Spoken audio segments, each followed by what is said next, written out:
This is Cameron Waggett with the People's News on 90.1 FM KPFT Houston.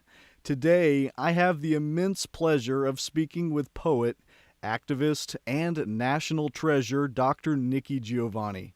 Dr. Giovanni, welcome to the program. Well, thank you. I'm glad to be talking to you. I'll just cut to question one here without further ado.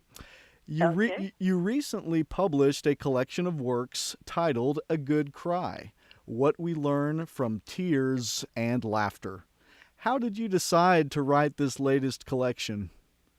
Well, my mother passed. It's been some time, but when mommy passed, or the word I've been using mostly, Cameron, is transitioned, because it seems like, if you put a seed in the ground, eventually it will grow something. And I've been thinking, we talk about death, but it isn't really death. It is a change, isn't it? And you know how people say things like, oh, I felt my mother, my grandmother, I felt, my husband or something. I've had a few friends who've lost their husbands or their wives. And, we would say, to our, she didn't really do that. And I'm beginning to think, well, that spirit is there. But I'm older, and I think being older, I think that's the treasure. I sincerely think it's a treasure to grow old, and I sincerely recommend it, because the things that you understand now, the things that I understand at 74, I couldn't have understood at 24 or at 30. I just, you're running around doing your life, but now and I'm still doing my life and running around, I hope, but now you're feeling things really differently. You're looking at things differently. And losing Mommy was and I don't want to say incredibly sad, because if you're born, you're going to pass, you're going to change, you're going to transition. But I hadn't had time to sit and allow it in, to let that feeling come in. And I started to think about it, and the other people, some other people that have changed. And so I just started writing a book. I really, and I hate to say this, but I really didn't think, I didn't think Rachel would like it. And when I said to her, well, I'm working on this book, I thought that Rachel would say, oh, my goodness, nobody wants to read about that. And I was pleased that she did, and I'm then even more pleased that that people like it, that when I'm reading from this book, audiences, I think, understand. It's not an obituary or something, but I think that we all understand loss, but we all also understand love. And the love stays. The person may change, but the love stays. I speak for everyone when I say that we're thrilled that you continue to share parts of your life with us through your written works. It's truly a pleasure. Oh, thank you. Your tour promoting your latest collection began in early November of last year in Philadelphia. And since that time, you've made stops in the capital, in Washington, D.C., in New York City, Cincinnati, Ohio. You've been to Traverse City, Michigan, Christiansburg, Virginia, and then now, of course, on Thursday, February 15th, you'll be kindly speaking with us in Houston. What has the reception been from audiences on this latest tour of yours? I think it's been really wonderful. First of all, I like being, I don't want to say on stage, I'm not a singer or a dancer, but I like sharing thoughts. And so that's been really good. And I think that the people understand, because a lot of people, and it truly is funny, because people will come up to me and say, I started reading you in high school. And I'm looking at them and I'm thinking, well, am I really that old, because you got gray hair? How did you start me in high school? And it's been really, really wonderful, because a lot of my audiences have grown with me. But I want to tell you something I probably shouldn't. But I was in Salt Lake City, and I hadn't been to Salt Lake City in a while. And a lot, the audience was made up of a lot of high school kids, because I think, they say, well, the old girl is here, so you ought to go and see her. So they brought the high schoolers. And, you're looking at high school kids, and you can see they're thinking, why am I here? And I said to the high school students, I know I'm here in Salt Lake City, and most of you don't know me. And that kind of, opened up their eyes. And I said, I think I should tell you a little bit about myself. I'm wonderful. And so they just looked at me, what? And I said, I said, I write poetry, and some of my poems are excellent, and some of my poems are good, and some of my poems are okay. But what makes me wonderful that I want to share with you is that I know the difference, and they all just cracked up. Oh, that is a wonderful Who was story. just fooling in front of us? But you got to know the difference between a great poem, an excellent poem, and after that we had a good time because they realized, oh, she's not going to beat us up or something. She's here to share something. It was a lot of fun. I know that you are a space. I know you're a space travel aficionada, and Houston is certainly Space City.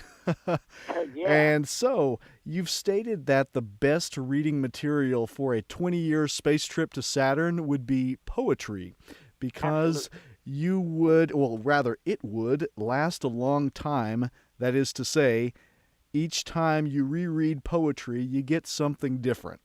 Have you Exactly. learned something new from rereading any of the poems from A Good Cry?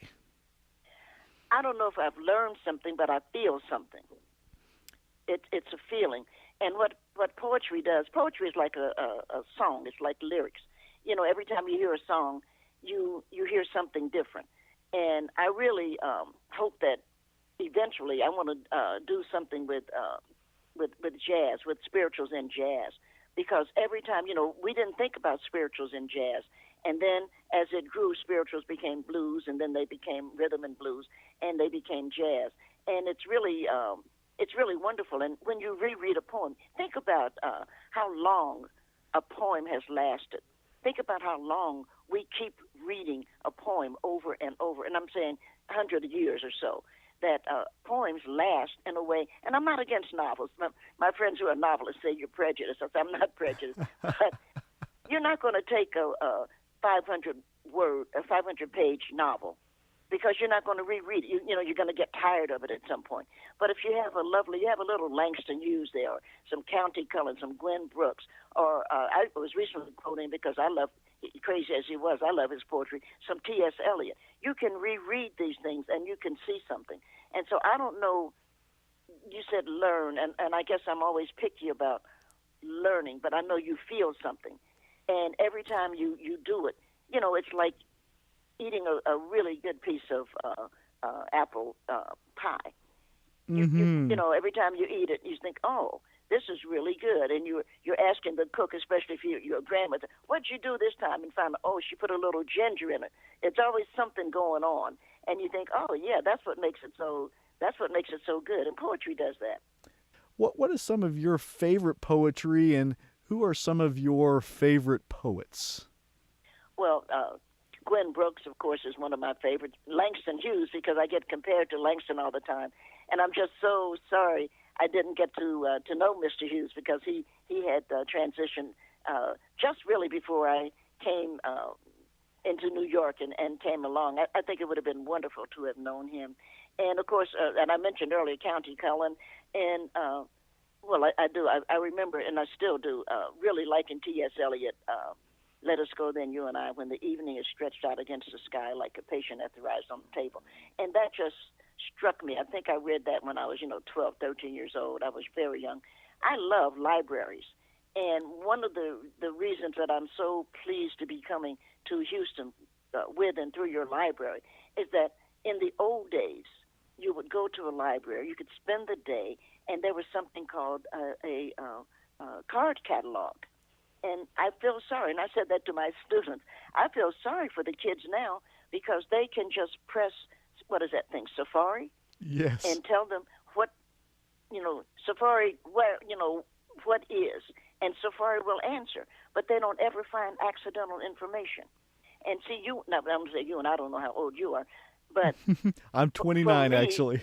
oh, well, you're a baby. But see, for me, we would go to the library, and in looking for something, we would find a whole bunch of other things. And I think that we miss that. And I think that's why books are making a comeback. Remember, at one point, people said, oh, books are going to go out because electronic, audio hearing, nobody's going to buy a book. But I think I know that books are making a comeback because people want something they can hold and embrace. I think it's so important. something you have said. You've been quoted as saying, "What I have done most of my life is I have watched. I'm always the little girl standing in the corner. I'm always watching." What have you learned from watching? Well, I think mostly, I should say foremost, that I think patience. Watching teaches you patience. Because if you watch and then you watch, you can compare. And some of the things you thought you saw the first time, as it comes back, whatever the it is, you begin to, oh, that wasn't what I thought it was. There's something else going on here. You watch and you begin to understand, or to understand, let me put it the better way, that you don't understand. And for example, and this book deals with it a little bit. My parents had what I would have called a bad marriage. That my father was what I would have called abusive. Obviously, my mother liked him. She stayed married to him, and she never left him or anything. So if I hadn't been watching, I would have made a judgment. And it was good that I didn't, because it was none of my business. But I watched, and I knew one thing. I didn't want a relationship like that, but I also did want a love like that. So you learn things.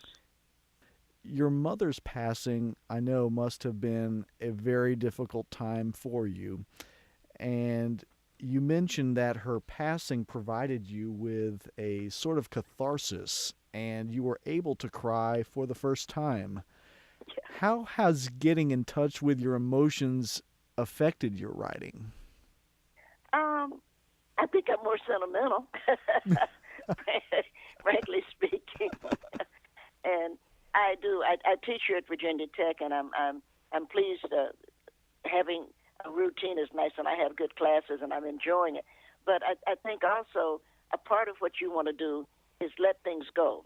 Someone came up to me the other day. I was in Cincinnati. A gentleman came up to me, and he said, "You know, I'm upset with you." And I just looked at him and said, "Why?" He said, "Well, you said," and he quoted a poem and said, you know, and on that line, and I just looked at him. I said, "Sir, I hate to tell you this, but I have no idea what poem you're talking about."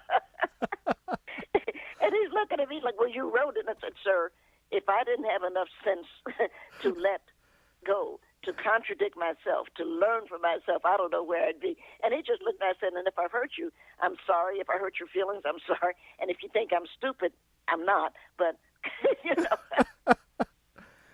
So you get all of that.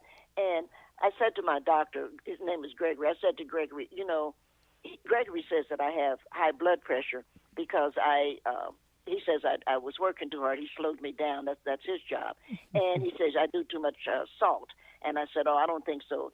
Gregory says, "Yes, that's his job to say you do too much salt." But I said, but Gregory, I think that the reason that I have high blood pressure is that I'm just recently learning how to cry. And he said, "I don't think so." I said, "But Gregory, I'm right, and you're wrong on this.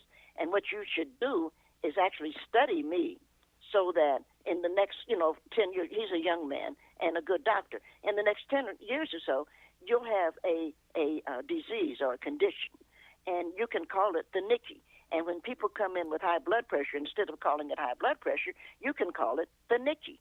And you can say, you can write a paper on it, and, you can become famous for having discovered the Nikki." And he just looked at it. Gregory just looks at me like, "Oh, God, do I have to take care of this woman?"